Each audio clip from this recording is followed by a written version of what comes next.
aqui é o Tom em mais um episódio de um Quasicast. E aí? E aqui é o Seri, no nosso programa, no nosso Quasicast QI e QA. Muito bem. E olha, eu vou dizer para vocês o seguinte, hoje nós temos duas figuras ilustríssimas da arte e da cultura em Siri. Eu posso subverter um pouco a ordem aí? Você manda... Você é o QI, você é o quase inteligente, Isso. eu sou o QA. Só que hoje eu quero ser o quase ilustrador. Quase ilustrador. Porque eu tenho aqui na minha frente um ilustrador que trabalhou comigo no jornal A Tribuna. E, cara, eu quero falar um pouco de heroísmo. Bicho, esse é o Alexandre Barbosa. Ele é diretor da Kaiju Editora. Mais para frente vamos conversar um pouquinho mais com ele sobre essa coisa do heroísmo. E aqui do meu outro lado, microfone 4, nós temos a Inês Bari, que é musicista, que é radialista e escritora. Não é mesmo, Inês?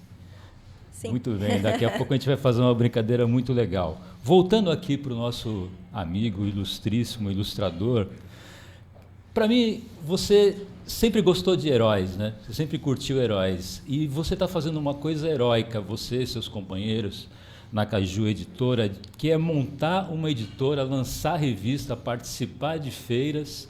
Me conta um pouco dessa trajetória dessa nova editora, que é a Kaiju Editora, Barbosa.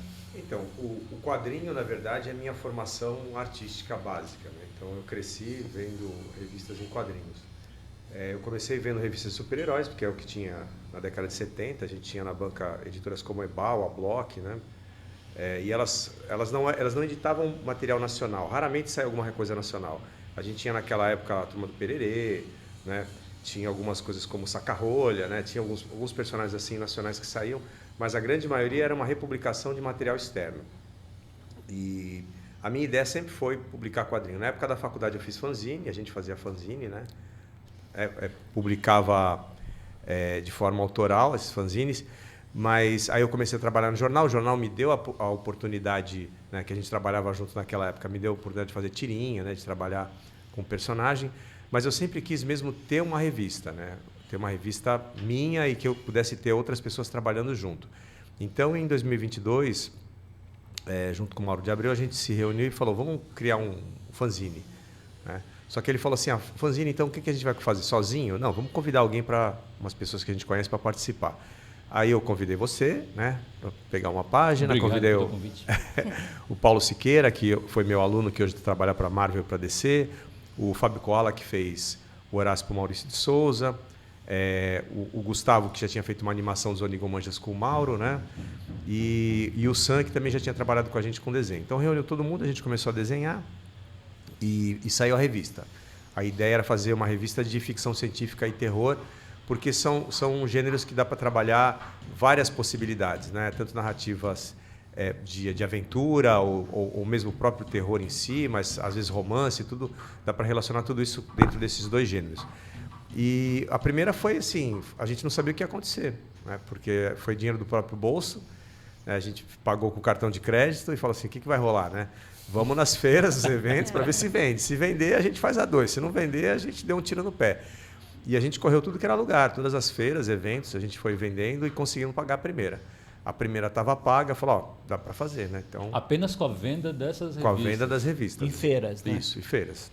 É um ato de heroísmo, né, total. cara? É um ato super-homem isso. Um ato de fé, né? Se joga, então... E aí a gente conseguiu pagar a primeira. Então, vamos fazer a segunda? Vamos, no mesmo esquema. Então, a gente conversou com o pessoal que fez a primeira, falou, vai sair em 4 edições, né? Então, a gente precisa que vocês criem essas histórias para essas 4 edições e a gente vai lançando a cada 3 meses, né? E o pessoal topou, então tinha a minha história, tinha a história do Mauro, tinha histórias recorrentes, né? O Siri também participava, sempre dando uma força para a gente. E a gente ia trocando essas histórias de uma página, a gente ia trocando de artista, né? Sempre ia trocando, colocando uma coisa nova. E a gente conseguiu... fechar um arco em 2023. A gente fechou esse primeiro arco de histórias. E como já estava fechado, a gente começou a trabalhar o que a gente vai fazer daqui para frente, né? Como é que a gente vai trabalhar essa história em quadrinho? A gente abolou o que seria 2024. Então a gente convidou artistas falando para eles, a proposta é essa. Vão sair 4 revistas durante o ano Essa revista tem 4 histórias de 5 páginas, elas são permeadas por histórias de 1 página, e vocês têm 3 meses para produzir esse material, né? Então, a cada 3 meses vocês entregam 5 páginas. O pessoal topou, né? Então hoje a gente tem um personagem que é nosso, que é o Cajuzinho, né? Que são os Cajuzinhos, na verdade, que vem do nome da editora, que é Kaiju, que ele é baseado naqueles monstros gigantes japoneses, né? Então a gente tinha o Godzilla, né? Mothra, todos esses que estão agora no Monsterverse. A gente pegou essa ideia dos monstros e colocou o nome da editora e criou esses personagens, que na verdade são personagens cômicos, né? Como se fossem os filhos dos monstros e o que eles estão fazendo. A gente usou um pouco da psicologia infantil para aplicar nesses monstros, né? Então, como seria uma criança gigante numa cidade onde a cidade é o parque de diversões desses monstros, né? Então, em toda a história, eles estão brincando com alguma coisa em relação à cidade. Então, esse é um título da editora. Então, a gente produz 1 página desses personagens em toda a revista. E esse ano entraram outros artistas, entrou o Giovanni, entrou a Marcela Rossetti, que é escritora, entrou a Larissa, que é uma desenhista de São Paulo, entrou o Bruno Ferrante, que é um desenhista de São Paulo também, tem o pessoal do Grande ABC. Então a gente está bem misturado esse ano. Tem muita gente que é de São Paulo, né? Tem gente que é do Rio Grande do Sul, não, de Santa Catarina, que está participando também. Tem pessoas que são aqui de Santos, né, de São Vicente. Então a gente mesclou bastante esses artistas, tanto o roteirista quanto o desenhista.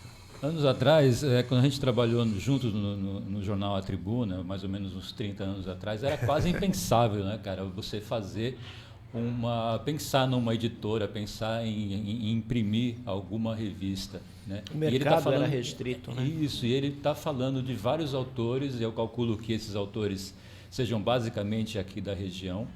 Nós estamos produzindo mais autores, estamos conseguindo exportar esse material que você está fazendo.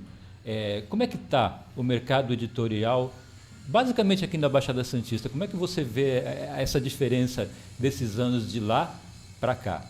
Então, é interessante você colocar isso, que eu vou criar uma polêmica agora aqui. Opa, bom, adoro isso. Porque assim, todo mundo fala, o mercado de quadrinhos. Não existe um mercado de quadrinhos, tá? Existe uma cena de quadrinhos nacionais. Opa. Porque o mercado de quadrinhos, na verdade, se a gente parar para pensar nas grandes editoras, a gente tem a Panini, JBC e tudo mais, é aquilo que eu falei, eles republicam material externo.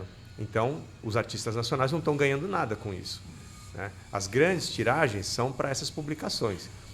A gente tem um cenário bacana hoje, nacionalmente, mas a gente tem artistas trabalhando de forma isolada.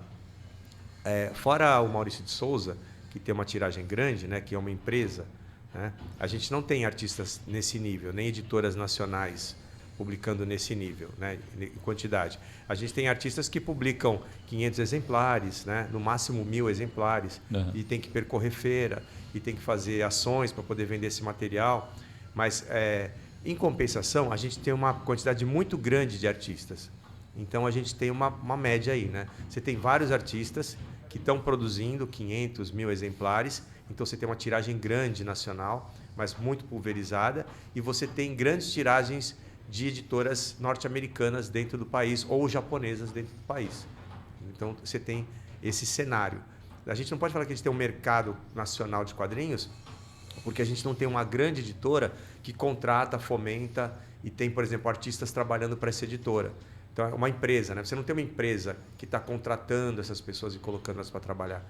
Hoje o que a gente tem é esse cenário, né? Está bem pulverizado. Está bem pulverizado mesmo. E é interessante, eu vou aproveitar e fazer um corte aqui, depois eu vou te perguntar alguns detalhes em relação a essa questão do mercado. A gente vai colocar a Inês para trabalhar. Opa, Inês. Vamos colocar a Inês para trabalhar? Eu fiquei assustada aqui. E é assim, olha, não é nada assim que a gente preparou antes, tá? Com certeza. Eu tenho 2 ilustrações aqui. Nós vamos escolher essas ilustrações de forma cega. Nós não vamos saber o que tem. Você vai escolher só uma, não vai olhar agora. Vou olhar, peraí. Isso. Pronto. Pronto, só segura aí. Tá bom. Seri, Ai, meu Deus. eu já tirei uma. Pega aí, Seri. Tirei outra. Então, o que nós vamos fazer? Nós vamos passar essas ilustrações. A gente pode olhar, dá uma olhadinha. A gente vai passar para a Inês e vai dar a ela 2 opções. Uma, você pode produzir um jingle, alguma coisa musicada, ou você pode simplesmente escrever uma prosa, uma pequena prosa. Tem um papel? Dá uma folha para Eu Inês. tenho um papel. Já tem aí? Tá? Meu Essa Deus, aqui é a uma minha. provocação isso.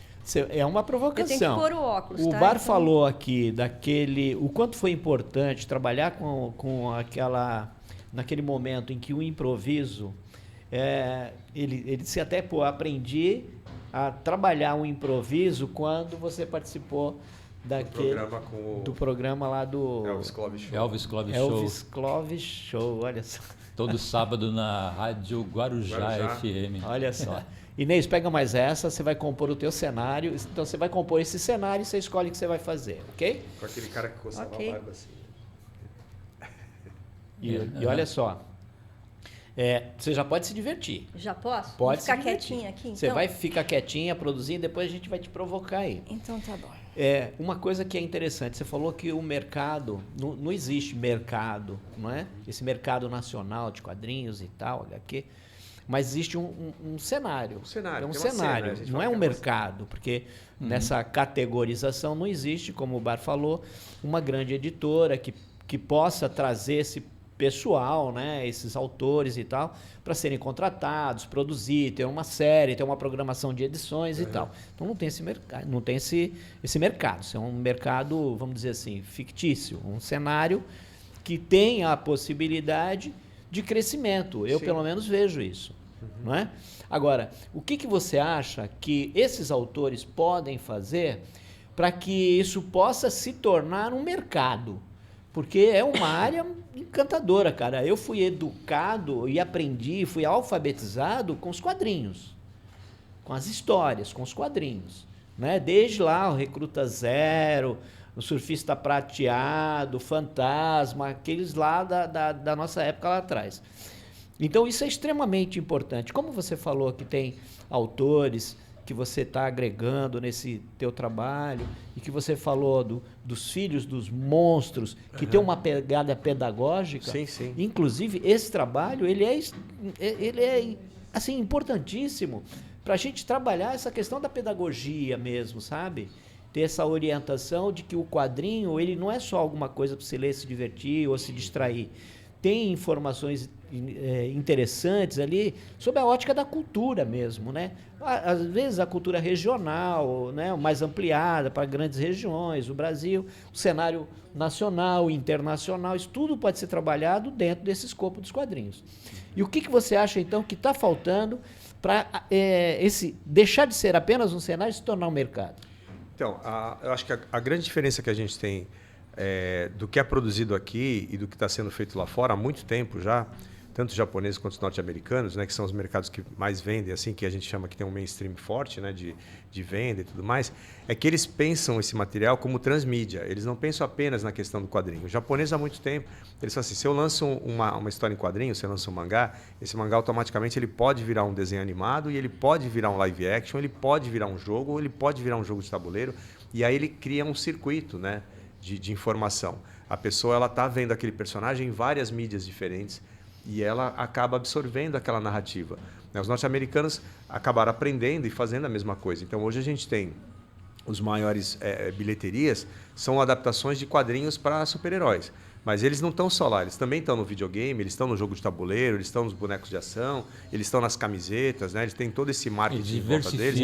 Diversificam a narrativa. Produto original. Isso, né? em outras superfícies. Aqui no Brasil, a única pessoa que trabalha com isso é, como eu falei, o Maurício de Souza, que ele está no jogo, ele está no game, ele está na animação, entendeu? Ele está no jogo de tabuleiro, na camiseta, ele está no boneco. Então, ele espalhou aquela narrativa inicial dele do quadrinho para outra superfície. Então, é muito complicado para um autor ele pensar apenas assim. A gente tem muitos autores que pensam dessa maneira. Eu vou fazer o meu quadrinho autoral. E aí ele quer contar a história dele. Só que a gente está no mercado, né? A gente quer fazer o mercado, a gente quer criar possibilidades, né, dessa narrativa aí além. Então ele não pensa que ele pode virar um jogo, que ele pode ser um jogo de tabuleiro, que ele pode estar na camiseta, que ele pode ser um boneco. E o que a narrativa dele traz na realidade? Né? Como é que ela vai conversar com públicos diferentes? Hoje a gente tem muitas histórias que estão ficando presas em um determinado nicho, né? Então, essas narrativas ficam presas nesse nicho. Elas não furam uma bolha, elas não vão além, né? Eu não consigo conversar com outros grupos. Então, quando a gente montou a editora e a gente começou a trabalhar, a gente pensou assim, a gente quer contar as nossas histórias, mas a gente quer ser transmídia. A gente quer que uma criança leia, o pai leia, e você tenha plots paralelos. Então, você tem o plot inicial, que é aquela história que a pessoa está acompanhando, mas existe uma outra coisa que está aqui, né? Que a pessoa vai sacar do que você está falando. Eu posso falar pela minha história, por exemplo. Quando eu criei o personagem que é o Monstro do Porto, a primeira coisa é aquilo que você falou, da questão do regional. Então, eu estou mostrando Santos na minha visão. Porque ele se chama Monstro do Porto, porque a história se passa numa cidade. Que acho que nós temos algumas imagens, né, desse material. A gente pode colocar essas imagens, Max, aí, para ele falar em cima também e continuar o seu raciocínio. Então, você está vendo ali? A gente tem um quadrinho que mostra ali a Rua do Comércio. Então, a gente tem ali a Rua do Comércio. A gente tem... Aquela imagem não é de Santos, ela é do Rio de Janeiro. Mas a gente pode imaginar que Santos, no começo, né, do século XX, ela tinha mais ou menos essa aparência que teria o Porto do Rio de Janeiro. A partir do Valongo ali, né? A gente do identifica Valongo. bem o Valongo. Então, que seria essas construções, né? Então, ela se passa num século XIX imaginário, porque é uma ficção científica. Sim. E é um gênero que eu gosto bastante, que é o steampunk, né? Que é um gênero de ficção científica que ele traz o passado para o futuro. Ele brinca com essas coisas da tecnologia do passado num tempo futuro. Então, aí eu aproveitei isso para trazer essa imagem de Santos, que tem o Centro Velho de Santos, né, que dá para trabalhar em cima disso. E a questão portuária está muito ligada à história da minha família. Né? Sabe, meu pai trabalhava no porto, né? Ele era motorista de empilhadeira, e o meu avô também, meu avô também era conferente, né? Trabalhou também no cais. Então, a vida da minha família sempre esteve ligada ao cais. Então, eu criei um personagem que trabalha no cais, que tem o problema de ser um operário de carga que usa uma armadura a vapor para levantar as cargas e tudo mais. E tem um capataz lá, que é um cara do chicote, que vai chicotear os trabalhadores, né? Então, ao mesmo tempo que tem essa coisa da ficção científica, ao mesmo tempo tem esse questionamento do trabalhador, do capataz, né? Que está explorando, da exploração das pessoas. Questionamento social, histórico. E esse personagem acaba se transformando num monstro, que é uma alusão ao Frankenstein, né? Que ele vai depois renascer como uma criatura. Né? Mas quem fez a criatura, na verdade? O cientista foi lá e trouxe ele à vida, mas quem gerou esse monstro? Foi a situação dele. Então, quer dizer, existe uma linha de pensamento se você acompanhar só o personagem ou aquela história que está por trás com todas as críticas sociais que ele pode ter. Então, quando a gente construiu a revista, a nossa ideia é que os textos fossem assim. Então, a gente não se preocupa só com a questão da imagem, mas o conteúdo que cada história está trazendo, né? De questionamento psicológico, social, pedagógico, né? Todas elas têm esse questionamento, né? Todas elas vão trazer, mas não de uma forma chata, sabe? De uma forma que a pessoa vai ler e nem vai sentir que está lendo, né? Vai passar e de repente aquela mensagem ficou na cabeça dela. Então tudo que a gente aprendeu na faculdade e que a gente vivenciou na comunicação, a gente está tentando aplicar na revista. E aí respondendo a sua pergunta, a gente, com essa estrutura, a gente tenta falar da nossa realidade, né? Sem ser aquela coisa do Saci Pererê e da Cuca e tudo mais, e do indígena, mas, ao mesmo tempo, falando, mas de um outro nível, um outro patamar, pensando no entretenimento, pensando no transmídia, pensando como é que eu posso passar isso adiante, porque a gente percebeu que essa cena não está pensando nisso, né? Sim. Assim, não que isso seja ruim, é lógico que a gente tem que ter histórias que a pessoa conta o que ela sente, né? Conta os problemas dela, mas o problema é que se todo mundo ficar fazendo só isso... Sim. Mas quando você coloca a coisa da transmídia, né, a coisa do artista se diversificar, será que você também não encontra alguns artistas que são um pouco refratários a essa ideia? Sim. Dizendo, né, se justificando, pô, eu não quero corromper o meu trabalho, eu quero que ele fique apenas nessa linha e está tudo bem, entendeu? Sim, sim. E aí você fala, não, parece que o artista tem que ir um pouco mais além, pensar com um pouco mais de diversificação.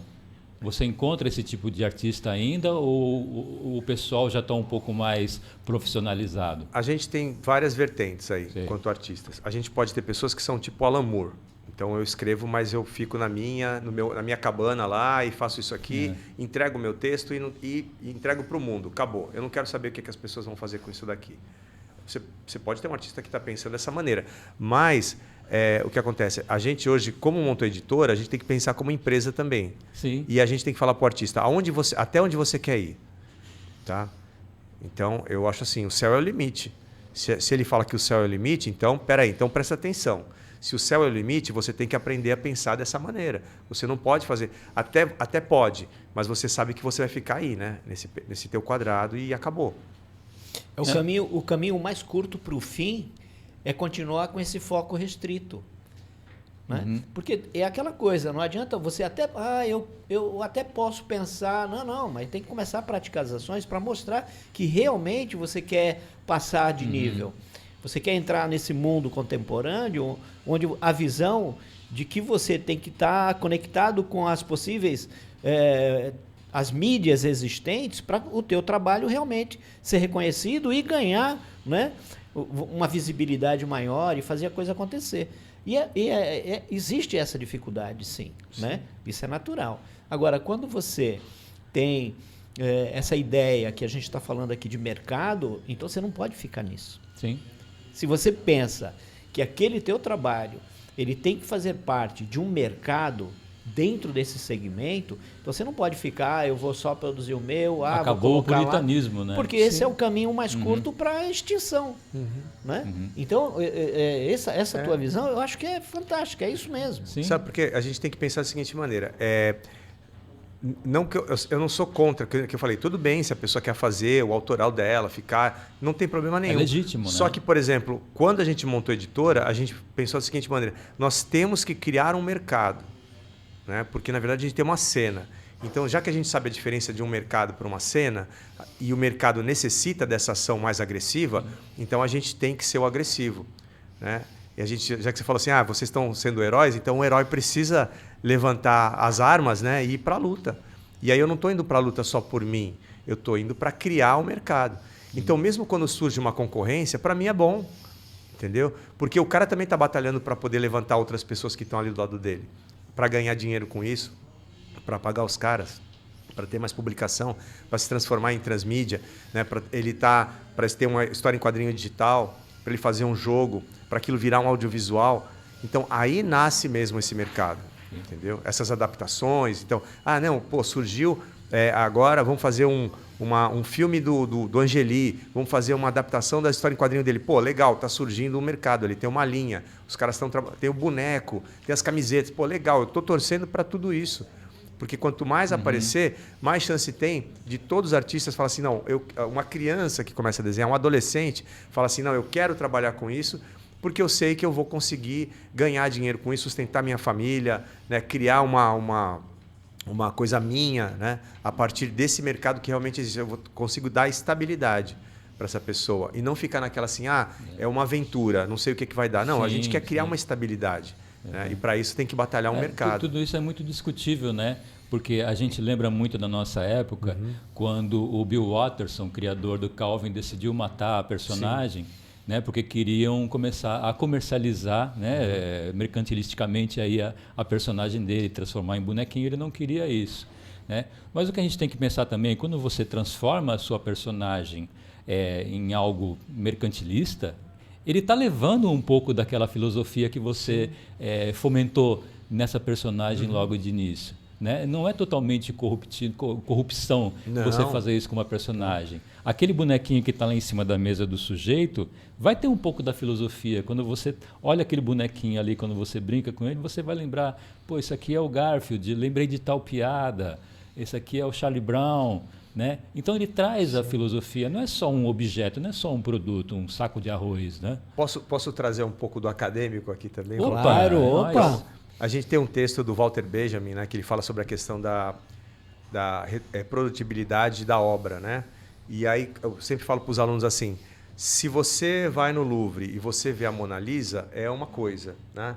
E aí você tira essa foto e transforma aquela foto que você tirou numa capa de caderno, ela deixa de ser a Mona Lisa?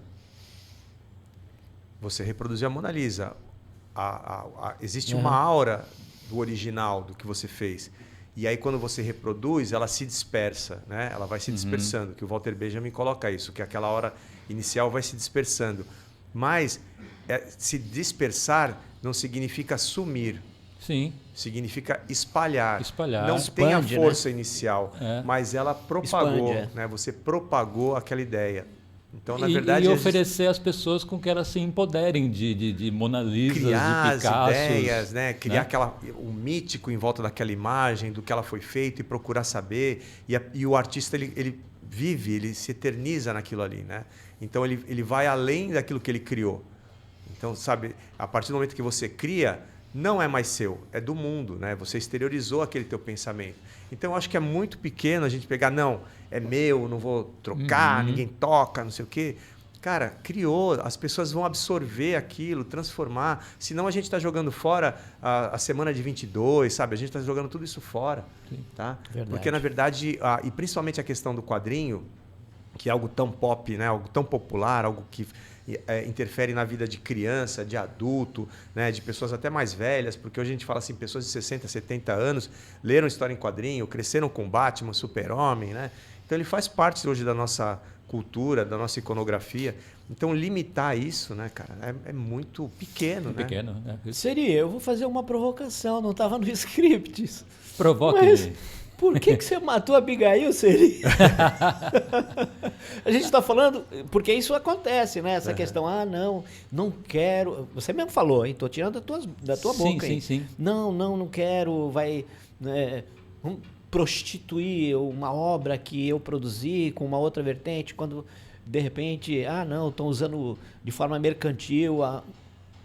Bom, e aí? Cara, eu nunca tive esses pudores com a minha personagem, a Abigail. Abigail, para quem não sabe, né, que não acompanhou, há anos atrás eu fiz a personagem Abigail, que era uma tirinha que saía no jornal A Tribuna, durante mais ou menos uns 14, 15 anos.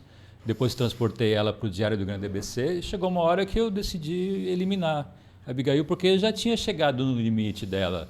Né? Eu já não me sentia mais à vontade, mas com tesão mesmo de fazer. Né? Mas antes disso, ela foi garota propaganda de uma rede de drogarias. Sim, ela teve ela ilustrou lugares. Materiais didáticos para a Companhia de Trânsito de Santos, né? Participou de outras coisas, teve uma gibiteca em São Vicente, então nunca tive esses pudores. A morte da Abigail foi consequência do tempo, né? Da necessidade que o artista tem de se renovar. E eu não ia conseguir me renovar mais com Abigail. Né? A não ser que eu quisesse, não, eu vou fazer a Abigail Enterprises, né? A grande empresa da Abigail. Tal. De repente ela nem está morta, ela está só dormindo, né? Não, tá morta. Tá lá, assim. tá lá. Não. Eu acho que a construção de personagem, ela é muito pessoal, né? Tem personagens que eles são muito reflexo da gente mesmo. Sim. Eu tinha uma tirinha que era os Valdos, né? Que era muito baseado no meu pai, na minha mãe, né? Nas coisas que eu tinha em casa. Cachorros que passaram, né, animais que passaram pela vida da família. E aí tem uma hora que falei assim, eu não consigo mais escrever isso aqui, sabe? Depois meu pai morreu, eu escrevi um tempo, depois eu não consegui escrever mais, porque era recordar coisas que eu não queria mais ficar cutucando. Além sabe? do trabalho que dá, né? Porque aquilo é pesado, cara. Eu tinha que produzir 2 tiras por dia, né? E só produzir, o pessoal fala, só produzir, só desenhar 3 quadrinhos parece fácil. Mas isso requer também um background muito pesado. Poder de síntese, né? Por exemplo, a Abigail, para mim, era uma leitura psicológica muito forte da criança e da família.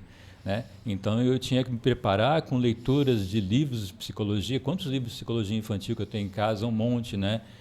Entrevistas com psicólogos, pedagogos, para me fomentar mesmo a fazer as tiras. Então, é trabalho. E, além disso, eu tinha que ir para o jornal, trabalhar para o jornal, ficar mais 7 horas. E aí, imagina, eu morando em Santos, subindo a serra todo dia, de busão, né, trabalhando mais 9, 10 horas no Diário do ABC, saindo de madrugada e ia tendo que produzir tira. Cara, chegou uma hora que eu falei, não dá mais. Fisicamente estourou. Eu falei, não dá mais, eu tenho que escolher e passar para coisas novas também. Por exemplo, a diferença que a gente tem do Cajuzinhos é que eu divido com o Gustavo, né? Então, uma hora eu escrevo o argumento, outra hora ele escreve. Então, a gente vai trocando, né? Eu faço a cor, ele faz o desenho, então a gente vai trabalhando nisso. E a gente criou personagens diversos, né? Então, não precisa ser eu apenas escrevendo, podem ser outras pessoas que tenham visões diferentes daquele personagem. Isso facilita bastante, né, de você colocar. Então, a gente criou uma gama de personagens para que a gente não ficasse preso a ter que fazer sempre a resposta para aquele personagem específico. Né? Porque a gente tem outras ideias com eles. A gente já bolou um jogo de cartas com eles, entendeu?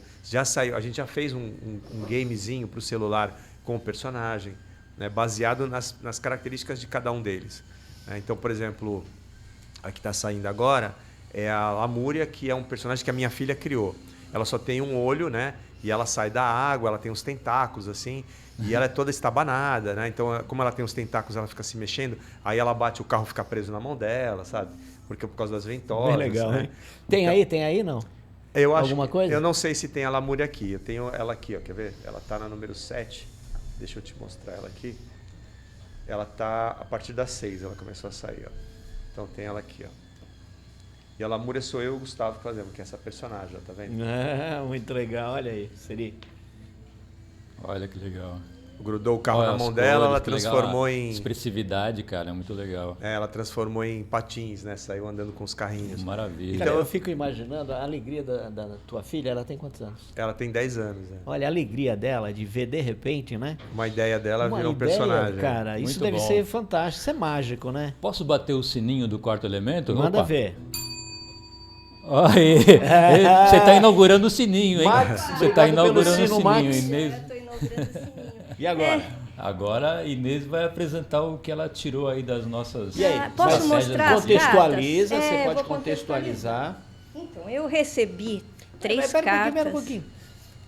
Ela não falou quem é a Inês. A gente fez um corte muito rápido mesmo? dela aqui. É, eu te apresentei assim, É. bem superficialmente. Quem é a Inês Bari? A Inês é difícil, né? Eu acho Hoje que a em dia, Inês... o que é Não, a Inês? Inês é um mix, né, de coisas, eu acho. É assim, uma mente bastante ativa, né, e criativa, gente que não acompanha. para. Então, eu acho que toda hora eu estou pensando em alguma coisa, algum projeto. Não paro mesmo com coisas ligadas à música, ligadas à literatura, no campo das artes, né? Então, uma mente inquieta, eu diria. Que a Inês é uma mente inquieta que está sempre pensando em algo para se meter, para fazer, algum conhecimento. Voltei a estudar violão por conta dos musicais, né? Que eu estou pretendendo fazer, então estou me aprimorando. Eu acho que é importante a gente voltar a estudar, sabe? Para tentar fazer uma coisa um pouco mais aprimorada, né? E, então, eu acho que é isso. A Inês hoje é isso, né? Já passei por muita coisa, já vivi um momento do rádio que foi maravilhoso, delicioso. Fiquei quase 30 anos lá. Já tinha começado na literatura na época de faculdade, né? Que, com aquela turma do Picaré, com o Raul Cristiano, também fiz parte daquilo. E o violão, desde os 12 anos, eu tenho violão. E eu digo que desde os 12, 13 anos eu já sentia que eu podia pegar e criar alguma coisa nele. Só que não era o momento, ninguém em casa me deixava voar tanto, né? Naquele não era um momento, o musicista também era uma coisa muito difícil, né? E eu também não era tão virtuosa assim. Mas o violão me olhava e falava, e aí, vamos? Eu falava, não é hora ainda. Passou muito tempo, eu fiz jingles, né, comerciais durante a época da rádio. Eu fiz mais de 20, 30 jingles, né, comerciais, com o Ayrton Boca, com o Robson do Blow Up também, que produzia para a gente. Então, a música esteve presente, a literatura também. Mas depois que eu deixei o rádio, que eu pude dar asas mesmo, né? Então, eu falei, agora eu vou voar. Agora eu vou voar, fazer tudo que eu pensei em fazer. E aí vieram elementos assim ancestrais em mim, que eu nem sabia por que estava vindo. Minha mãe sempre gostou de literatura e eu acabei fazendo vários livros. Minha mãe estudou filosofia pura na USP, aos 50 anos de idade. Ela falou, vou fazer faculdade. A gente falou, imagina, ela entrou em 8º lugar. Quer dizer, tem essa coisa da filosofia. Hoje mesmo eu estou interessada, estou lendo Sêneca, que é uma coisa que está me agradando bastante, estou querendo conhecer mais. Estou fazendo um livro, fiz livros de crônicas, mas agora estou fazendo um infanto-juvenil, que é uma história que meu avô português contava. Então, eu estou trazendo coisas que nem eu mesmo sabia que estavam dentro de mim, né? Histórias familiares. E estou com um EP de música country também. Quer dizer, você me pergunta, por que música country? Porque o meu irmão mais velho era um apaixonado e eu cresci ouvindo Bob Dylan, Dolly Parton, George Strait. Então, o que vem agora para mim são essas influências. E eu falei, não, eu vou fazer um projeto, meu irmão não está mais aqui, mas a alminha dele está nesse projeto que eu estou desenvolvendo para ele, né? Então, essa sou eu, esse monte de ideias. Falando de diversidade, né? Diversificação nas Claro. artes, né? Mas você é muito conhecida por essas duas obras aqui, né? Onde está aqui. Aí, tá bom. Inexplicando, 2 obras Inexplicando de crônica, com né? S, é uma licença poética, por favor, tá? Eu sei que Inexplicando. Eu tenho esse aqui, o primeiro. Ah, é? Não... né? Esse aqui São eu não 3, tenho não são? ainda. Eu fiz um antigo, né? Tá. Que eu publiquei na época do Picaré, que é o Tá. Sol da Noite de Poesia, né? Aí agora tem esses 2 de crônicas e eu estou indo para um terceiro, que é um Infanto Juvenil, que vai ser lançado na Bienal aí em São Paulo. Opa! Já é um spoiler aí do que vai Nós vir. trabalhamos na mesma empresa juntos, É né? verdade. Eu e Bar no jornal, né? Os No 3, jornal né? impresso. E Vocês 3 trabalharam na mesma trabalhamos empresa, eu e né? Bar no jornal Nos impresso cruzávamos e ela muito na aí, rádio. né? A gente A gente se cruzava ali E eu via naqueles- você no jingle. Você tem um jingle que eu Pois. estava conversando com o Washington quando a gente estava vindo para cá para o estúdio. E falava, graça a telefones, tal, que ficou, vários 10 anos, 10 cara. anos. Se eu Aquele ganhasse jingle royalties, foi- eu estava milionária já. Pô, se jingle desse royalty. É verdade, Cara, 10 anos. Você viu o que o bom. Bar falou agora?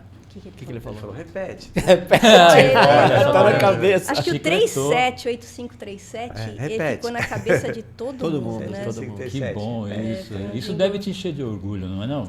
Sim, mas foi uma época que engraçado que hoje eu falo, nossa senhora, eu me ouvia nas rádios, mas teve uma época que nem eu me aguentava mais. Começava a tocar e eu virava. E a porque voz eu era falava, sua? É minha. Olha que A minha legal. voz é minha. Eu e o Luigi, que era um rapaz que tinha uma livraria lá no Gonzaga, que era Aham. primo do Boca, acho, alguma coisa assim.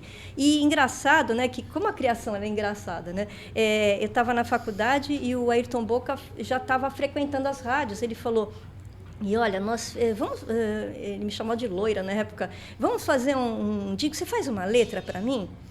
Faz um jingle? Eu falei, tá bom, vou fazer. Eu cheguei na minha casa e eu sempre gostei de country, de pop, de rock. Aí eu cheguei na minha casa, não tinha ninguém em casa. Eu peguei o violão, fui para a cozinha e me vinha na cabeça um samba de breque. Sabe uma coisa maluca? Eu falava, por que está me vindo esse samba de breque na minha cabeça? Mas o samba de breque é ainda tocado em caixinha de fósforo, sabe?